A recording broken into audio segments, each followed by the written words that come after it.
রহমানির রহিম। উপস্থিত আলাদা বাঙালি কমিউনিটির সম্মানিত নেতৃবৃন্দ এবং প্রবাসী বাংলাদেশি ভাইয়েরা, আসসালামু আলাইকুম।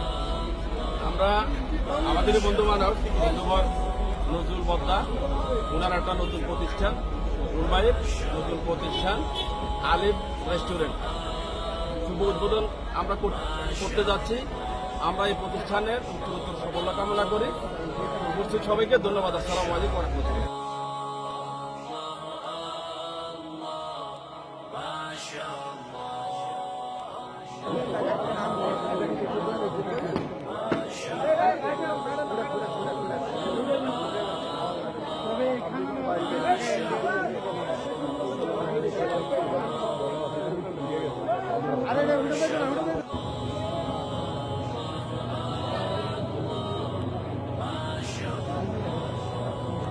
আসসালামু আলাইকুম।